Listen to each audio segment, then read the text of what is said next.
जय हिंद फ्रेंड्स, आज आप सबके लिए बहुत ही दोस्तों महत्वपूर्ण वीडियो लेकर आ गए हैं आप सबके बीच। प्यारे बच्चों, आज आप सबको क्लास 12th बायोलॉजी का हम आप रिपीटेड क्वेश्चन आप सबको बताएंगे। प्यारे बच्चों, सभी दोस्तों चैप्टर के दोस्तों आपके रिपीटेड क्वेश्चन होने वाले हैं दोस्तों 70 में 70 नंबर वाले। और साथ ही दोस्तों 100% गारंटी इसका लेता हूं कि आप सबको दोस्तों ये सारे क्वेश्चन आपके पेपर में बिल्कुल फंसेंगे। बिल्कुल दोस्तों एग्जैक्ट यही क्वेश्चन होंगे जो आपको आज की इस वीडियो में बताएंगे। प्यारे बच्चों, आज की इस वीडियो में हम आपको ऑब्जेक्टिव क्वेश्चन यानी बहुविकल्पीय बताएंगे। उसके बाद दोस्तों 60 क्वेश्चन आपका दोस्तों अति लघु उत्तरीय बताएंगे। उसके बाद सारे प्यारे बच्चों आपके लघु उत्तर यानी सारे दोस्तों लघु उत्तरीय बताएंगे। आपको दोस्तों एक भी क्वेश्चन मिस नहीं होने पाएगा। यानी प्यारे बच्चों आज की इस वीडियो में प्यारे बच्चों आप सबका हम पूरे दोस्तों 70% कवर कराएंगे। ध्यान दीजिएगा, पूरे 70%। तो प्यारे बच्चों आइए एक एक क्वेश्चन का और साथ ही दोस्तों अपने सभी मित्रों में जरूर शेयर कर दीजिएगा। और दोस्तों आप सब साथ ही साथ दोस्तों टेस्ट देते चलो। कितने दोस्तों आप सबके सही हो रहे हैं कमेंट बॉक्स में कमेंट करके जरूर बताइएगा। देखिए प्यारे बच्चों, आप सबके ऑब्जेक्टिव क्वेश्चन से दोस्तों हम शुरुआत करते हैं। सबसे पहले दोस्तों क्वेश्चन आपका है, पहला क्वेश्चन देखिएगा, निम्नलिखित में से किसमें कीट परागण होता है? गुड़हल में दोस्तों होते हैं, अंजीर में होते हैं, गेहूं में होते हैं, हाइड्रिला में होते हैं। किसमें दोस्तों आप सबके कीट परागण होते हैं? तो आप सब कहेंगे सर जी अंजीर में होते हैं। किसमें? अंजीर में। प्यारे बच्चों आपको कहीं जाना भी नहीं है, आपको सारे आंसर भी प्यारे बच्चों यहीं पे मिल जाएगा। देखिएगा आपका दोस्तों हम आंसर भी यहाँ पे मेंशन कर दिए हैं। प्यारे बच्चों इसका पीडीएफ आपके अपने टेलीग्राम एग्जाम रोड पे मिल जाएगा। इसका दोस्तों लिंक आपको इस वीडियो के डिस्क्रिप्शन में मिलेगा, या दोस्तों आप सब टेलीग्राम पे सर्च कर लीजिएगा एग्जाम रोड, वहां पे आपको मिल जाएगा। ठीक है, अब प्यारे बच्चों नेक्स्ट क्वेश्चन की ओर बढ़ेंगे। और दोस्तों नेक्स्ट क्वेश्चन आपका क्या है? निभाग पाया जाता है। भाई साहब निभाग कहाँ पाया जाता है? तो आप सब कहेंगे कि सर जी ये परागण में नहीं पाया जाता, हमारा बीजांड में पाया जाता है। किसमें? बीजांड में पाया जाता है, ना कि भ्रूण पोषण में पाया जाता है दोस्तों, या प्यारे बच्चों आप सबका भ्रूण पोष में, या प्यारे बच्चों इन सभी में। यानी दोस्तों ये सारे ऑप्शन आपके गलत होंगे, आपके केवल ऑप्शन सही होगा बीजांड में। ठीक है, आप प्यारे बच्चों नेक्स्ट क्वेश्चन की ओर बढ़ेंगे। नेक्स्ट क्वेश्चन क्या है? अपरा। भाई साहब अपरा से संबंधित दोस्तों क्वेश्चन हमेशा पेपर में आता है। देखिएगा इसमें दोस्तों अपरा क्या है, अपरा का कार्य क्या है दोस्तों? आपके दोस्तों 4 ऑप्शन दिए गए हैं। चारों ऑप्शन में कौन सा सही होगा? तो आप सब कमेंट करेंगे, कहेंगे सर जी इसका ये सभी हो जाएगा। यानी भ्रूण को ऑक्सीजन की आपूर्ति करना, ये प्यारे बच्चों होगा। उसको भ्रूण को पोषण प्रदान करना, और यहाँ पे भ्रूण के उत्सर्जित पदार्थों का निष्कासन, ये इसका दोस्तों क्या हो जाएगा? सभी इसके राइट आंसर हो जाएंगे। अब प्यारे बच्चों हम बात करेंगे चौथा नंबर क्वेश्चन। देखिएगा एंड्रोजन्स यहाँ स्रावित होते हैं। प्यारे बच्चों 4 ऑप्शन दिए गए हैं, बताइएगा इसका राइट आंसर क्या होगा? तो आप सब कहेंगे कि हमारा लैंडिंग। ध्यान दीजिएगा, लैंडिंग दोस्तों कोशिकाओं द्वारा ये क्या होता है? ये स्रावित होता है। तो प्यारे बच्चों आई होप या दोस्तों क्वेश्चन सारे आप सब करते चल रहे होंगे। जिनका दोस्तों नहीं हो पा रहा है वो समझ लें कि उनकी तैयारी बिल्कुल ठीक ठाक नहीं है। अभी दोस्तों 2-4 दिन को समय है, बिल्कुल अच्छे से मेहनत कर लो भाई, बिल्कुल मेहनत कर लो मेरे साथ। आपको दोस्तों 100% दोस्तों क्वेश्चन कवर हो जाने वाले हैं। देखिएगा निम्न में से कौन सा नाइट्रोजन स्थिर करता जीव नहीं है? जरा बताइएगा कौन सा दोस्तों नहीं है? तो आप सबको दोस्तों यहाँ पे 4 ऑप्शन दिए गए हैं, जिसमें आप सब कहेंगे कि सर जी हमारा तो यही सही होगा। कौन? यूडोमोनास। ठीक है, यूडोमोनास इसका क्या हो जाएगा प्यारे बच्चों? आप सबका राइट आंसर हो जाएगा। अब हम प्यारे बच्चों बात करेंगे नेक्स्ट क्वेश्चन। नेक्स्ट क्वेश्चन आप सबका क्या है? 6वां नंबर। देखिएगा इसमें दोस्तों 6वां नंबर क्वेश्चन है, पेंसिलिन की खोज किसने की थी? अरे भाई साहब रामदेव मिश्र ने की थी क्या? जरा आप बताइएगा क्या रामदेव मिश्र ने की थी? नहीं, आपका दोस्तों हर्बर्ट बायर ने की थी। तो आप कहेंगे कि बिल्कुल नहीं सर ये तो गलत ऑप्शन है। क्या आपके दोस्तों फ्लेमिंग ने की थी? तो कहेंगे कि सर जी यही तो इसका राइट आंसर होगा। तो हम कहेंगे कि बिल्कुल प्यारे बच्चों ये आपका राइट आंसर हो जाएगा। प्यारे बच्चों एक बार और बता दे रहा हूं, इसका दोस्तों पीडीएफ आपको अपने टेलीग्राम एग्जाम रोड पे मिल जाएगा। उसका दोस्तों लिंक डिस्क्रिप्शन में दिया गया है। बायोगैस उत्पन्न होती है, जरा बताइएगा कहां पे होती है? क्या आपका क्वेश्चन तैयार है? आपके पेपर में दोस्तों पूछा जाएगा तो आपको बताना होगा। एक नंबर के दोस्तों सारे ऑब्जेक्टिव क्वेश्चन रहेंगे। देखिएगा क्वेश्चन इसमें दोस्तों 4 ऑप्शन दिया गया है। आप कहेंगे इसका आंसर सही वाला दोस्तों हो जाएगा सर जी आर्टी बैक्टीरिया द्वारा। क्या? आर्की बैक्टीरिया द्वारा इसका क्या हो जाएगा प्यारे बच्चों? राइट आंसर हो जाएगा। बायोगैस उत्पन्न होता है दोस्तों, आपका राइट आंसर हो जाएगा। अब प्यारे बच्चों हम बढ़ेंगे नेक्स्ट क्वेश्चन अति लघु उत्तरीय के।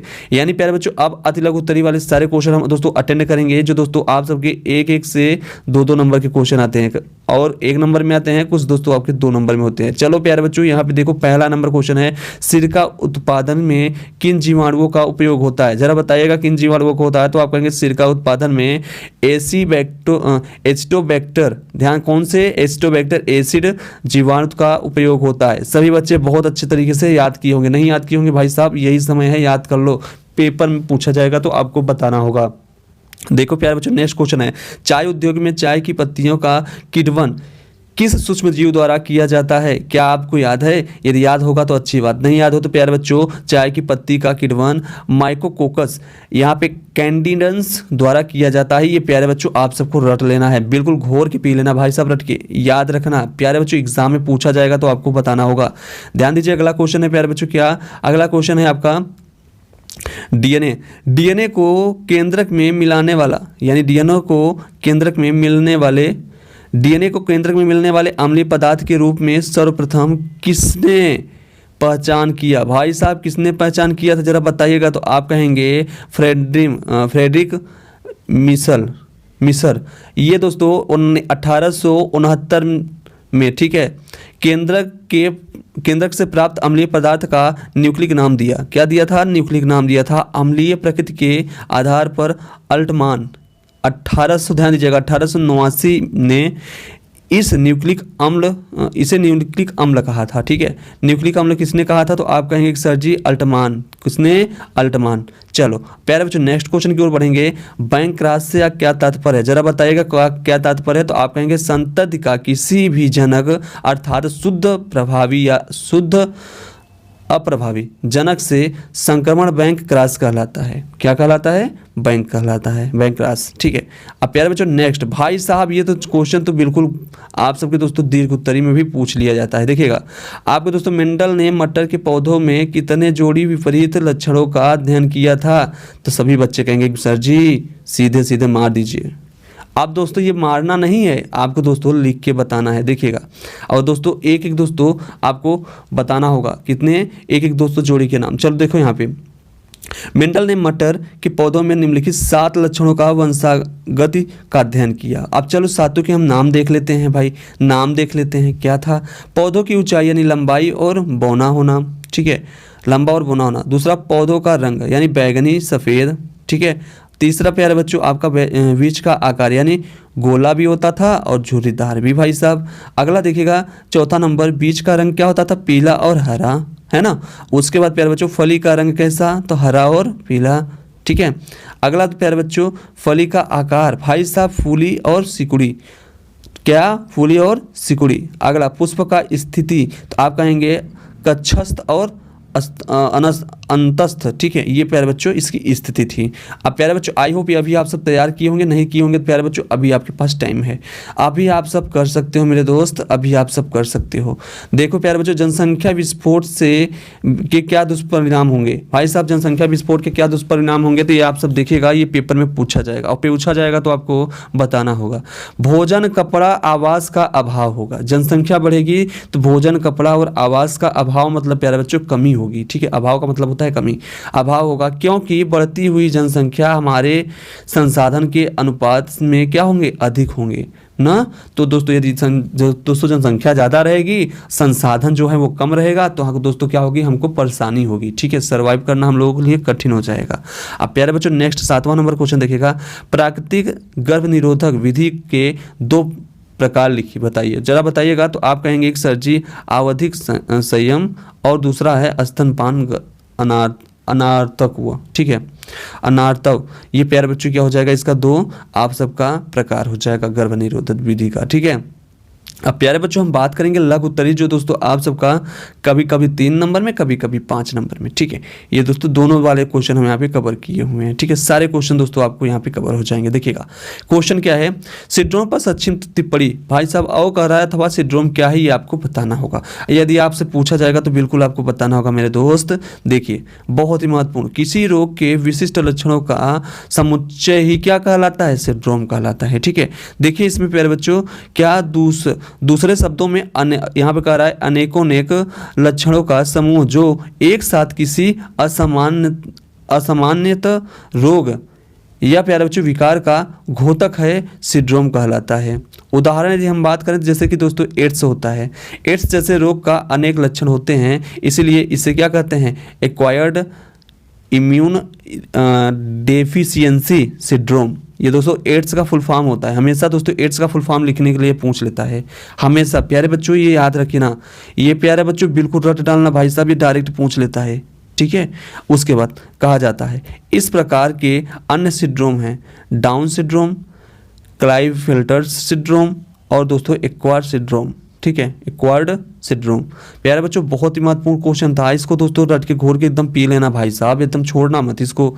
देखना अगला क्वेश्चन है, पुनर्योजक डीएनए पर टिप्पणी। भाई साहब देखिएगा, पुनर्योजक डीएनए किसी वांछित विजातीय डीएनए खंड को एक वाहक डीएनए खंड से जोड़कर बनाया डीएनए पुनर्योजक डीएनए कहलाता है, ठीक है। अगला देखिए, पुनर्योजक डीएनए तकनीकी वंशानुगत इंजीनियरिंग का क्या होता है, उसी का ही विकल्प होता है।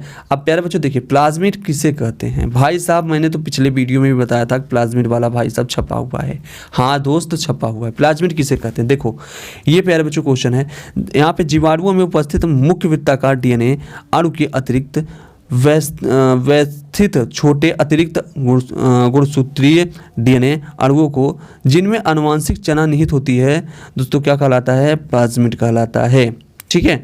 चलिए प्यारे बच्चों नेक्स्ट देखिएगा, इंजीनियरिंग में प्रयोग होने वाले दो वाहकों का, भाई साहब दो वाहकों का नाम या उसका दोस्तों उल्लेख करना है। देखिएगा इंजीनियरिंग में प्रयोग होने वाले वाहक PBr 322, ठीक है, जिसमें ई कोलाई जीवाणु के तैयार किया जाता है, ठीक है, जिसे ठीक है, तथा R1 प्लाज्मिड इसे एक्टोबैक्टीरियम राइजोजीनीज से तैयार किया जाता है, ठीक है। तो प्यारे बच्चों इसे प्लीज़ आप सब जरूर तैयार कर लेना, आपके दोस्तों पेपर में यह क्वेश्चन बिल्कुल पूछा जाएगा। अब पूछा जाएगा तो आपको आंसर तो लिखना ही होगा। तो प्यारे बच्चों आज ही दोस्तों इसको रटाना, इसका PDF आपके अपने टेलीग्राम एग्जाम रोड पे मिल जाएगा, किस पे, एग्जाम रोड पे।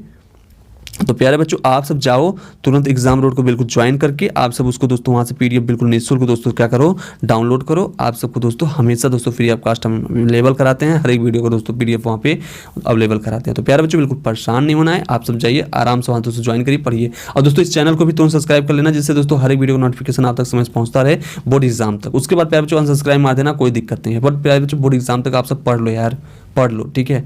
चलिए जय हिंद प्यारे बच्चों, जय भारत।